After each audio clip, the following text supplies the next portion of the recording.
ఈరోజు ఒక స్త్రీ కోసం పరిశుద్ధ గ్రంథంలో ఉన్న ఒక అన్యురాలైన స్త్రీ గురించి మీతో చెప్పాలని నేను ఆశపడుతున్నాను. హల్లెలూయా. పరిశుద్ధ గ్రంథంలో ఒక స్త్రీ ఉంది. ఆ స్త్రీ పేరు హాగర్. అందరు చెప్పండి, నోరు తెరచి. హాగరు. అందరు చెప్పండి, హాగరు. ఈరోజు నేను హాగరు అన్నప్పుడల్లా మీరు ఎవరిని జ్ఞాపకం చేసుకోవాలంటే మిమ్మల్నే జ్ఞాపకం చేసుకోవాలి. హాగరు అంటే హాగరు ప్లేస్లో ఇప్పుడు ఎవరున్నట్టంటే మీరున్నట్టు. ఈ హాగరు అన్యురాలైన స్త్రీ. అన్యురాలు అంటే అబ్రహాము సంతతిలో అబ్రహాము, ఇస్సాకు, యాకోబు, ఆ తర్వాత ఉన్న 12 గోత్రాలు వారు తప్ప, ఆ 12 గోత్రాలు వారు తప్ప మిగతా వాళ్ళందరూ ఎవరు? దేవుని దృష్టిలో అన్యులే. అబ్రహాము, ఇస్సాకు, యాకోబు తర్వాత ఉన్న 12 గోత్రాలు వారు మాత్రమే దేవునికి పిల్లలు. మిగతా వారందరం ఎవరము? మీరెవరు? నేను అన్యురాలనే. సో ఈ హాగరు ఐగిప్తీయురాలు.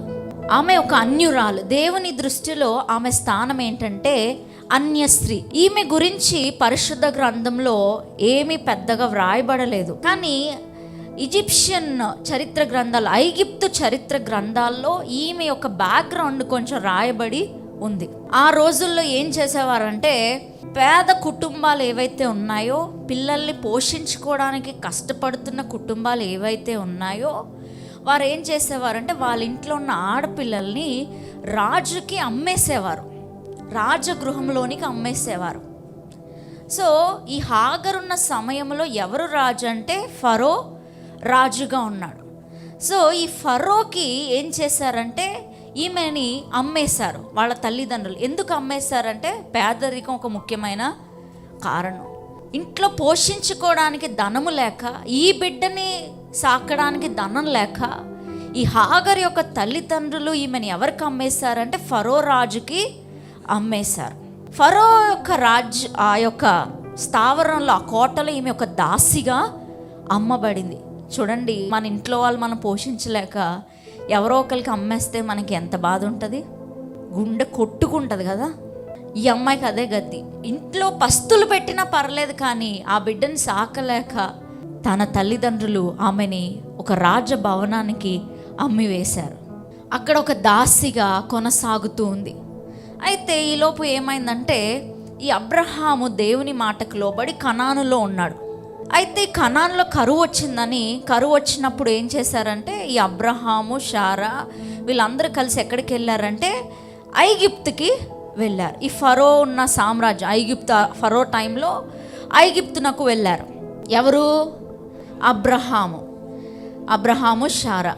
అయితే ఐగిప్తుకి ఎంటర్ అవుతుండగానే, ఐగిప్తులో ప్రవేశిస్తుండగానే, బార్డర్స్లో ఉండగానే అబ్రహాము శారాతో చెప్తాడు, హే సారా, నువ్వు చాలా అందంగా ఉన్నావు, నాకు తెలుసు నువ్వు ఎంత అందగత్తివో.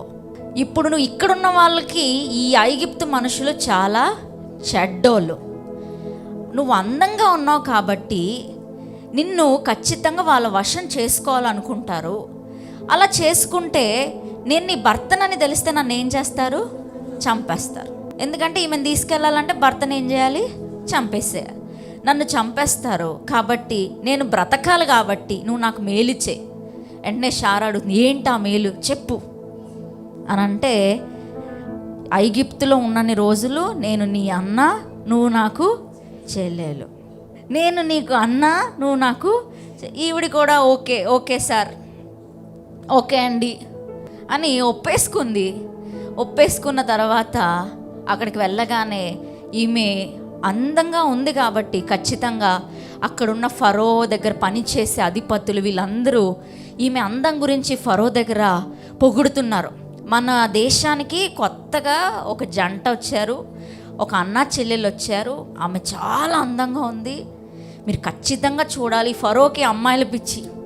అంతే, వెంటనే ఈ ఫరో అంటాడు, సరే ఆమెను రప్పించండి అని చెప్పి ఈమె ఫరో యొక్క ఆ స్థావరానికి తేబడిన తర్వాత ఇప్పుడు ఈ శారా అంటే ఫరోకి ఇష్టం కలిగింది.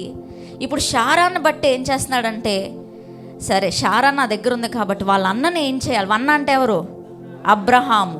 తన భర్తకి ఏం చేయాలంటే మేలు చెయ్యాలి అని ఎవరు అనుకున్నారంటే ఈ ఫరో అనుకున్నాడు. అనుకుని చూడండి, ఆదికాండం 12:16 ఏ మేలు చేశాడు?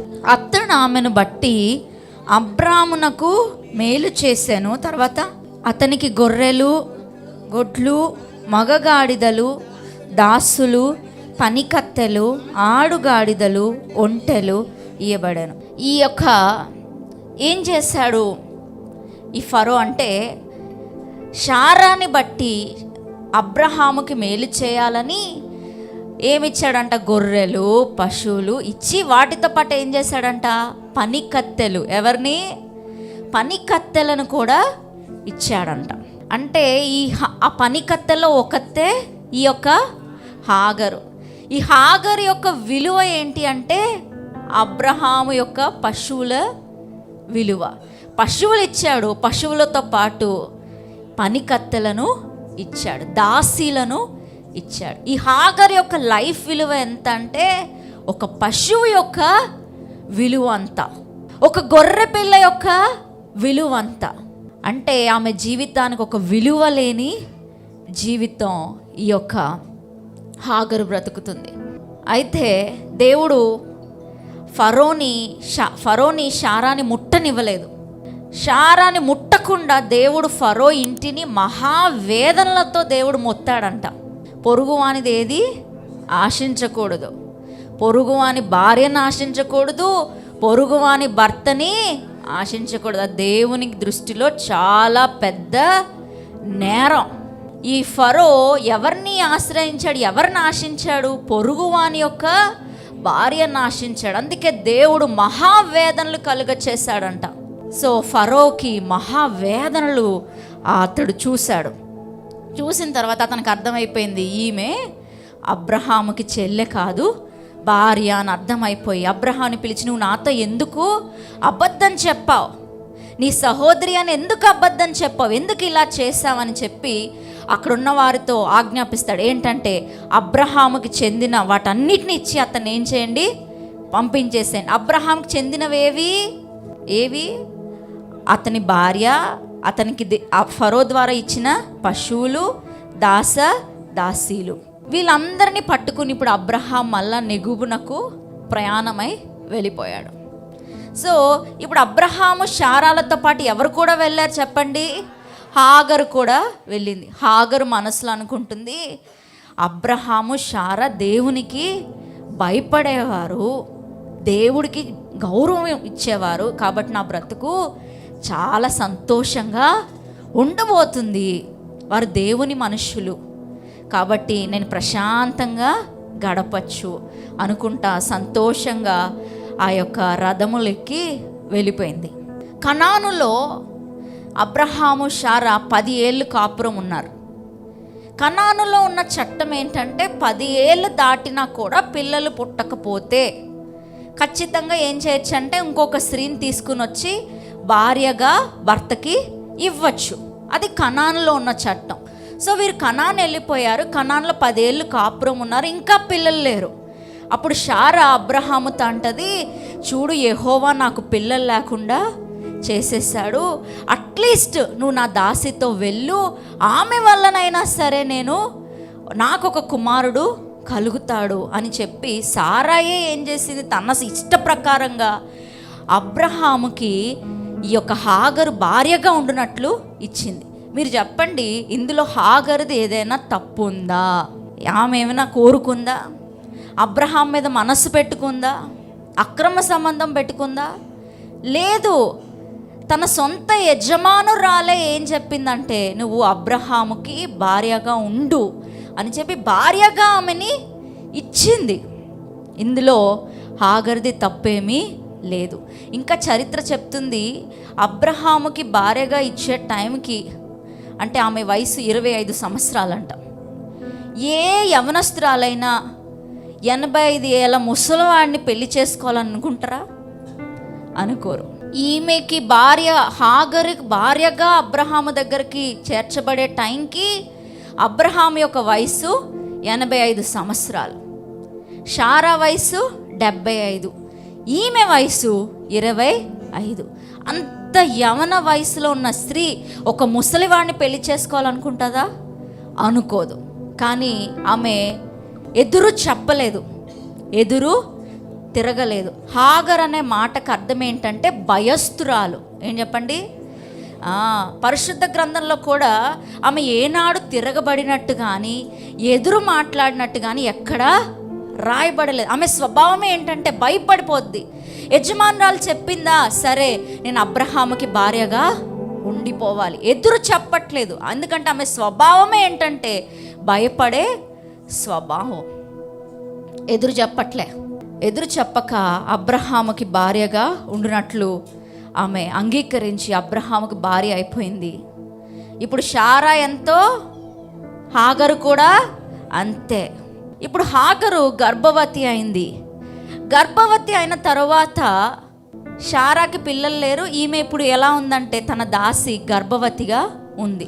ఇప్పుడు శారాకి మనసులో తనకే అనిపిస్తుంది, నేను నీచమైన దాన్ని అయిపోయాను. ఒకప్పుడు నా దాసి ఇప్పుడు మా ఆయనతో కలిసి ఈ బిడ్డకి ఇప్పుడు గర్భవతిగా ఉంది అని ఈమె బాధపడిపోతుంది. నేను నీచమైన దాన్ని అయిపోయాను, ఈమె దృష్టిలో నేను నీచమైన దాన్ని అయిపోయానని ఈమె శారా తనకు తాను మనసులో బాధపడి అబ్రహాముతో ఈ విషయం గురించి చెప్పినప్పుడు దేవుడే అబ్రహాముతో ఫైట్ చేస్తుంది అన్నమాట. దేవుడే నాకు న్యాయం చేస్తాడంటే అబ్రహాం అంటాడు, నీ దాసి నీకు నచ్చినట్టు చెయ్యి. ఈ ఆదికాండం 16వ అధ్యాయంలో చూస్తే ఫస్ట్ ఏమో భార్య అని ఉంటుంది. ఇక్కడికి వచ్చేసరికి అబ్రహాం ఏమంటాడు? దాసి. భార్య ఏమైపోయింది చెప్పండి? దాసి అయిపోయింది. ఇంత త్వరగానా? చూడండి ఆదికాండం 16:2. కాగా శారాయి, ఇదిగో నేను పిల్లలు కనకుండా యెహోవా చేసి ఉన్నాడు, నీవు దయచేసి నా దాసితో పొమ్ము, ఒకవేళ ఆమె వలన నాకు సంతానము కలుగవచ్చునని. 3వ వచనం, తన దాసి అయిన హాగరన్న ఐగుప్తురాల్ని తీసుకొని తన పెన్నిమిటి అయిన అబ్రహాముకు భార్యగా ఉండునట్లు అతనికి ఇచ్చాను. ఫస్ట్ ఏమని కనిపిస్తుంది? హాగర్ స్థానం ఏంటి? భార్య. కానీ ఇదే అబ్రహాము, ఇదే హాగరుకు భర్త అయిన అబ్రహాము అంటున్నాడు శారాతో, నీ దాసి నీకు నచ్చినట్టు చెయ్యి. ఒకప్పుడేమో భార్య, ఇప్పుడేమో దాసి అయిపోయింది. సొంత భర్త ఇన్ని రోజులు ప్రేమించి అన్నిటినీ తన యొక్క శరీరాన్ని కూడా త్యాగం చేసి, తన యవ్వన వయసుని త్యాగం చేసి అన్నిట్లకు ఒప్పుకొని నిన్ను వెంబడించిన ఆ భార్యను చూసి అబ్రహాం పలుకుతున్న మాట ఏంటంటే, నీ దాసి నీకు నచ్చినట్లు చెయ్యి. ఈ మాట ఆమె వినిందో ఏంటో తెలియదు, కానీ ఆమె హృదయం బద్దలైపోయింది. అనుకుంది, నేను ఒక్క క్షణం. ఆ తర్వాత ఈ మాట చెప్పిన తర్వాత శారా భయంకరంగా బాధ పెట్టిందంట. ఎవరిని? హాగర్ని. చరిత్ర చెప్తుంది, ఆమె ప్రెగ్నెంట్గా ఉంటే ఆమెని కొట్టడము, తిట్టడము, ఆమె గర్భవతిగా ఉందని కూడా తెలియకుండా. ఎందుకంటే స్త్రీలు ప్రెగ్నెంట్గా ఉన్నప్పుడు వాళ్ళ ఇమోషన్స్ అన్నీ చాలా సెన్సిటివ్గా ఉంటాయి. అందరి ప్రేమని ఆ సమయంలోనే ఎక్కువగా కోరుకుంటారు స్త్రీలు. కానీ ఆ సమయంలోనే ఈ శారా చేత భయంకరంగా శ్రమను అనుభవించి నేను పారిపోతాను. స్త్రీలు చాలా తట్టుకుంటారండి, చాలా సహనం. వాళ్ళు పారిపోయే స్టేజ్కి వచ్చారంటే ఖచ్చితంగా మనం అర్థం చేసుకోవాలి, శ్రమ చెయ్యి దాటిపోయింది. ఎందుకంటే స్త్రీలకి చాలా ఓపిక, సహించుకుంటారు. నేను ఏది చెయ్యలేను, నాకు ఇంకా చేత కావట్లేదు అన్నప్పుడే ఇంకా దేని గురించి ఆలోచించరు, బయటకు అడుగులు వేస్తారు. ఈ స్త్రీ కూడా అంతే చేసి, నేను మాత్రం ఈ ఇంటిలో ఒక్క క్షణం నేను ఉండలేను, ఈ బాధపడడం నాకు చేత కాదు అని చెప్పి పారిపోయి ఎక్కడికి వెళ్ళిపోయిందంటే షూరు. అందరు చెప్పండి, ఈ మాట మీరు గుర్తుపెట్టుకోవాలి. ఏంటి? షూరు మార్గంలో ఒక నీటి బుగ్గ దగ్గర కూర్చుని ఉంది, ఏడ్చుకుంటా కూర్చుంది. ఆమె మనసులో ఇదే వచ్చుంటుందేమో, కన్నీరు ఎవరు చూస్తారు, నా కన్నీళ్లను ఎవరు పట్టించుకుంటారు, నన్ను చూసేవాడే లేడా? ఇంట్లో నుంచి వెళ్ళిపోతే అబ్రహాం ఏం చేయాలి? ఈమెను ఎత్తుకుంటా రావాలి, కానీ రాలే. మనుషులు చూడట్లే బాధని, శారా చూడట్లే, ఈమెకంటూ ఎవరు ఈ లోకంలో లేరు. ఒక అనాథలాగా నీటి బుగ్గ దగ్గర కూర్చుని పడి ఉంది ఈ స్త్రీ. కానీ ఎవ్వరు రాకపోయినా ఆమె కోసం ఎవరు దిగి వచ్చారో తెలుసా అండి? యెహోవా దూత దిగి వచ్చిందంట. గట్టిగా చప్పట్లు కూడా దేవుని నామమును మహిమపరచండి. యెహోవా దూత, యెహోవా దూత. హల్లెలూయా. ఓకే, ఇక్కడే నా అసలైన వర్తమానం ఉంది. నా వర్తమానం అన్నిట్లో హీరో ఎవరండి? హీరో ఎవరు? యేసయ్య కదా. యెహోవా దూత ఈమెను వెతుక్కుంటా ఈమె ఉన్న స్థలానికి, ఒక అన్య స్త్రీ ఉన్న స్థలానికి యెహోవా దూత వచ్చింది. పరిశుద్ధ గ్రంథంలో 2 రకాల దూతలు ఉన్నారు. ఎన్ని రకాలండి? ఒకటేమో దేవదూతలు. అందరు చెప్పండి, ద ఏంజల్. దేవదూతలు అంటే దేవునికి పరిచారకులుగా ఉన్న దూతలు, అంటే దేవుని దగ్గర సర్వెంట్స్ ఎవరు? ఈ యొక్క దేవదూతలు. అది ఒక రకం. కానీ రెండవది ఉంది చూసారా? ఏంటి? యెహోవా. అందరు చెప్పండి, యెహోవా దూత. యెహోవా దూత అంటే ఇంగ్లీష్లో ఉంది మెసెంజర్ ఆఫ్ గాడ్, అంటే దేవుని చేత పంపబడిన, దేవునికి సంబంధించిన, దేవుని చేత పంపబడిన ఒక దూత, ఒక ప్రతినిధి. సో ఈమెకి దేవదూత కనిపించలే. పరిచారకులుగా ఉన్న దేవదూతల సమూహంలో ఏ గబ్రియేలును దేవుడు పంపలేదు. ఈమె కొరకు దేవుడు ఎవరిని పంపించాడంటే ఆయనకి సంబంధించిన, ఆయన యొక్క ప్రతినిధిగా ఉన్న ఒకరిని దేవుడు ఏం చేశాడంటే ఈ స్త్రీకి కనిపించినట్లుగా చేశాడు. అందరు చెప్పండి, యెహోవా దూత. ఆ యెహోవా దూత మీరు ఎవరు అనుకుంటున్నారండి? పైనుండి దేవునికి సంబంధించిన ఒక వ్యక్తి కిందకి రావడం. ఎవరు అనుకుంటున్నారు మీరు? యేసుక్రీస్తే సాక్షాత్తుగా హాగరుకు ఆ రోజు కనిపించాడు. హల్లెలూయా. చూడండి, దేవదూత కనిపించుంటే, దేవదూత కన్య మరియకి కనిపించింది. అక్కడ ఎలా రాయబడి ఉందో చూడండి. లూకా సువార్త 1వ అధ్యాయం 26వ వచనం. 6వ నెలలో గబ్రియేలును దేవదూత. అందరు చెప్పండి, దేవదూత. దేవదూత అంటే దేవుని దగ్గర పరిచారకులుగా ఉన్న ఒక దూతని దేవుడు ఏం చేశాడు? ఎవరి దగ్గర పంపించాడు? మరియా దగ్గర పంపించాడు. ఆ దూత లోపలికి వచ్చి ఆమెను చూచి, దయాప్రాప్తురాల, నీకు శుభము, దేవుడు నీకు తోడై ఉన్నాడు. మీరు చెప్పండి, మరియకి కనిపించింది దేవుని దూత, దేవదూత? దేవదూత. అర్థమైందా? ఎవరు కనిపించారు? దేవదూత. దేవదూత అంటే దేవుని దగ్గర ఉన్న పరిచర్య చేసే ఒక దూతని దేవుడు ఏం చేశాడు? పంపించాడు. కానీ హాగరుకి మొట్టమొదటిసారిగా దేవుడు తన యొక్క మెసెంజర్ని, తన ప్రతినిధి అయిన యేసుక్రీస్తుని దేవుడు హాగరుకి కనిపించేటట్టుగా చేశాడు. హల్లెలూయా. అప్పటి వరకు అబ్రహాము దేవుని స్వరం విన్నాడు కానీ చూడలే. హానోకు వినడమే, చూడలేదు. నోవాహు వినడమే, చూడలేదు. మొట్టమొదటిసారిగా ఒక అన్య స్త్రీ కొరకు దేవుడు అంటున్నాడు. ఎవరిని పంపించాడంటే దేవుడు తన వ్యక్తిని. ఎవరిని? ఎవరు? తన కుమారుడైన యేసుక్రీస్తుని ఈ హాగరు యొద్దకు పంపించాడు. గట్టిగా చప్పట్లు కొడుతూ. అప్పటి వరకు అబ్రహాం మురిసిపోతున్నాడు. ఏమని? దేవుడు నాతో మాట్లాడుతున్నాడు.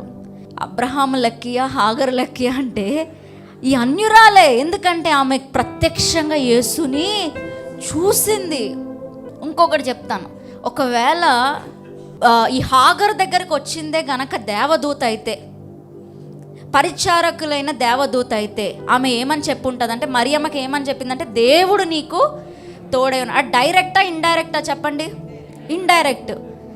నేను కాదు దేవుణ్ణి, ఇంకొక దేవుడు ఉన్నాడు, ఆ దేవుడు నీకు తోడుగా ఉంటాడు. నేను దేవుడు పంపించిన పరిచారకురాల్ని అని ఆ గబ్రియేలు దూత ఏం చెప్తుందంటే, దేవుడు నీకు తోడై ఉంటాడు. అంటే క్లియర్ అక్కడ ఏంటంటే అది దేవుడు కాదు. కానీ హాగర్ దగ్గరకు వచ్చేసరికి ఎక్కడ కూడా దేవుడు చెప్పిన మాటని అందించినట్లుగా ఉండదు, కానీ దేవుడే స్వయంగా మాట్లాడుతున్నట్టు ఉంటుంది. ఏ హాగర్, నువ్వు ఎక్కడికి వెళ్తున్నావు అంటే ఏమంటది, నా యజమానురాల దగ్గర నుంచి పారిపోయి వస్తున్నా. వెంటనే ఈ యొక్క దేవుని దూత ఏమని, ఒకవేళ మామూలు దేవదూత అయితే ఏమని ఉండాలంటే, దేవుడు చెప్తున్నాడు నువ్వు నీ యజమానురాల దగ్గరే అణిగి మణిగి ఉండాలి. అలా చెప్పట్లే, హే నీ యజమానురాల దగ్గర అణిగి మణిగి ఉండు, మరలా తిరిగి వెళ్ళిపో. చెప్పిన తర్వాత ఏమని వాగ్దానం చేస్తారంటే, నీ సంతానమును నేను, అందరూ ఏమని చెప్పండి అక్కడ ఉంటుంది, నేను విస్తరింప చేస్తాను. అంటే అక్కడ మాట్లాడింది ఎవరు? దేవదూత కాదు, సాక్షాత్తుగా దేవుడే హాగర్తో మాట్లాడాడు. హల్లెలూయా. ఎందుకంటే దేవదూతకి సంతానాన్ని విస్తరింపజేసే శక్తి లేదు. హాగర్కి ప్రత్యక్షమైంది దేవదూత కాదు, సాక్షాత్తుగా దేవుడే ప్రత్యక్షమయ్యాడు. అందుకనే ప్రామిస్ ఎలా వస్తుందంటే ఇండైరెక్ట్గా రావట్లేదు, డైరెక్ట్గా వస్తుంది. ఏమని? నేను నిన్ను విస్తరింప చేస్తాను. దేవుడు నిన్ను విస్తరింప చేస్తాడు అని ఆ దూత చెప్పట్లే, నేను నిన్ను విస్తరింప చేస్తాను. హల్లెలూయా. ఈరోజు చెప్పండి, మీరు మీ పక్కన వాళ్ళతో చెప్పండి, యేసయ్య నా కొరకు దిగి వస్తాడు, దిగి వస్తాడు. ఆయన అబ్రహాము కొరకు దిగి రాలేదేమో, నోవాహు కొరకు దిగి రాలేదేమో, మొట్టమొదటిసారిగా యెహోవా దూత అనే మాట హాగరు నుండే ప్రారంభమైంది. ఒక అన్యస్త్రీ కోసం యేసు దిగి వచ్చాడు. హల్లెలూయా. ఈమె వెంటనే ఆ మాటకి లోబడింది. యేసు ప్రభుని చూసేసరికి ఎంత పిరికి వాళ్ళకైనా ఒక ధైర్యం పుంజుకుని వస్తుంది. ఈ స్త్రీ అప్పటి వరకు భయపడి పారిపోయింది, కానీ యేసయ్యని చూసేసరికి, ఆ యేసు ఇచ్చే ఆ ధైర్యం చూసేసరికి ఎక్కడి నుండి వచ్చిందో ఆ ధైర్యం అర్థం కావట్లే. మళ్ళీ ఇప్పుడు బాస్ లాగా మరలా ఏం చేస్తుంది, వెనక్కి వెళ్ళిపోతుంది. హల్లెలూయా. దేవుని దూత ఆ హాగర్కి కనిపించింది యేసయ్యే అని చెప్పడానికి ఫస్ట్ కారణం ఏం చెప్పాను నేను? పంపబడ్డాడు. ఏంటి? పంపబడింది, దేవుని చేత పంపబడిన దూత. ఇంకొకటి, ఆ దూత యేసుక్రీస్తే అని చెప్పడానికి మరి ఒక కారణం ఏంటి అని అంటే, కనుగొని అని ఉంటుంది. ఏమని ఉందండి? హాగర్ వెతుక్కుంటే వెళ్ళలే, దూత ఎక్కడుంది, దేవుడు పంపించిన ఆ దూత ఎక్కడుంది, ఆ యేసుక్రీస్తు ఎక్కడున్నాడు అని హాగరు వెతుక్కుంటా వెళ్ళలేదు. హాగరున్న చోటుకే ఆ దూత వెతుక్కుంటా వచ్చిందంట. హాగర్ ఎక్కడుంది, ఎక్కడుంది, ఎక్కడుంది అని వెతుక్కు నీటి బుగ్గ దగ్గర చూసేసరికి, హాగర్ రామా కూర్చో. దేవుడు నువ్వు వెతుక్కుంటా వెళ్ళలేదు యేసుని, ఆయనే నిన్ను వెతుక్కుంటా వచ్చాడు. అందుకే యెహోవా దూత అని చదివినప్పుడు నాకేదో దేవదూత వర్తమానం అందించినట్టు కనిపించలేదు, కానీ ఆ దూత ఎవరు? సాక్షాత్తుగా యేసుక్రీస్తే. ఎందుకంటే ఆ దూత ఈ స్త్రీ ఉన్న చోటికి ఏం చేసింది? దిగి వచ్చింది. అంత మాత్రమే కాదు, ఆ దూత ఏం చేస్తుందంటే ఆలోచన చెప్తుంది. ఏమని? నువ్వు నీ యజమానురాల దగ్గరికి తిరిగి వెళ్ళిపో, ఆమె చేతి కింద అణిగి మణిగి ఉండు. దేవుడు యేసుక్రీస్తు ఇవ్వబడిన ఒక ముఖ్యమైన పేరేంటంటే యెషయా గ్రంథం 1:6 ఉంటుంది, ఆయన ఆలోచన కర్త. సో ఈ దూత హాగరుకి ఆలోచన చెప్తుంటుంటే నాకు ఏం గుర్తొచ్చిందంటే, ఇది ఖచ్చితంగా యేసే అయ్యి ఉండాలి. ఎందుకంటే యేసు ఎవరు చెప్పండి? ఆలోచన కర్త.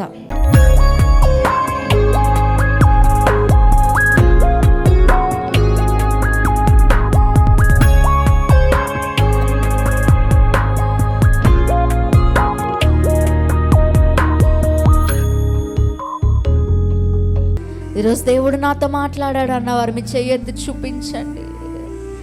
యేసయ్యా తండ్రి ప్రభా, అయ్యా అతన్ని ఇక్కడున్న ఎందరో ప్రభా హాగరు వలె దుఃఖముతో ఉన్నారు ప్రభా, హాగరు వలె ప్రభా నాదులుగా విడవబడి ఉన్నారు తండ్రి. ఎవరికి చెప్పుకోలేని స్థితిలో కుమిలిపోతున్నారు ప్రభా. చేతకాని వారిలాగా నిలబడి ఉన్నారు తండ్రి. ఈరోజు నీ కనికరం దిగి రావాలని అడుగుతున్నాను ప్రభువా, నీ కనికరం దిగి రావాలని అడుగుతున్నాను తండ్రి. యేసయ్యా తండ్రి, హాగరు యొక్క చరిత్రని మార్చావు ప్రభువా. ఒక దాసిగా ప్రభువా, తల్లిదండ్రుల చేత అమ్మబడి అయ్యా తండ్రి ప్రభువా, అయ్యా అతను చిన్న వయసు నుండి కష్టాలు పడుతూ అయ్యా అతను ఒక అనాథగా ఉన్న ఆమె జీవితాన్ని మీరు మార్చారు తండ్రి. ఈరోజు ఇక్కడున్న ప్రతి ఒక్కరిని జ్ఞాపకం చేసుకోమని అడుగుతున్నానయ్యా. ఇక్కడున్న మా అందరికి విధేయత నేర్పించయ్యా, సహనం నేర్పించయ్యా, ప్రార్థన జీవితాన్ని నేర్పించయ్యా. హాగరు వల్లే ప్రభువా అయ్యా విధేయత కలిగి ఉండుటకు మాకు నేర్పించు తండ్రి, సహనముతో ఉండుటకు నేర్పించయ్యా. నీకు మొర్ర పెట్టే జీవితాన్ని దయచేయి ప్రభువా. అయ్యా ఈ రోజు నుండి ప్రతి ఒక్కరు ప్రభువా ఈ 3 అలవాట్లను తమ జీవితంలో అలవాటు చేసుకునే కృపను దయచేయమని యేసు నామములో అడిగి వేడుకుంటున్నాం తండ్రి, ఆమేన్. స్తోత్రం చెప్పండి, నోరు తెరిచి. విజయవాడలో దహించు అగ్ని సేవకుల కూడిక మే 19వ తేదీన ఉదయం 10 గంటల నుండి ప్రారంభించబడును. ముఖ్య ప్రసంగికులు డాక్టర్ థామస్ గారు, దహించు అగ్ని మినిస్ట్రీస్, రాజమహేంద్రవరం. స్థలం కందుకూరి కళ్యాణ మండపం, జింకానా గ్రౌండ్స్, విజయవాడ. మరిన్ని వివరాలకు 9032224646 మరియు 9032224747. రాజమహేంద్రవరంలో దహించు అగ్ని సేవకుల కూడిక మే 26వ తేదీన ఉదయం 10 గంటల నుండి ప్రారంభించబడును. ముఖ్య ప్రసంగికులు డాక్టర్ థామస్ గారు, దహించు అగ్ని మినిస్ట్రీస్, రాజమహేంద్రవరం. స్థలం దహించు అగ్ని ఆడిటోరియం, నటరాజ్ థియేటర్, రాజమహేంద్రవరం. మరిన్ని వివరాలకు 9494940072 మరియు 73.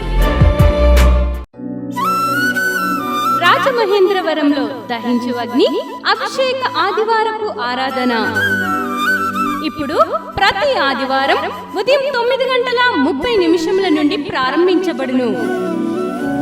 తప్పక పాలు పొందండి, దైవిక ఆశీర్వాదం పొందండి. స్థలం దహించు అగ్ని ఆడిటోరియం, నటరాజ్ థియేటర్, రాజమహేంద్రవరం. మీ ప్రార్థన అవసరతలకు 9494940072 మరియు 73. ఈ టీవీ కార్యక్రమాన్ని చూసి ఆశీర్వదించబడినట్లయితే దహించు అగ్ని టీవీ పరిచర్యకు మరియు బ్లెస్సింగ్ ల్యాండ్ కు సహకరించండి. Dahinchu Agni trust current account number 357222444370, State Bank of India main branch, Rajamahendravaram. My address doctor Thomas, Dahinchu Agni ministries, తుమ్మలోవా, Rajamahendravaram.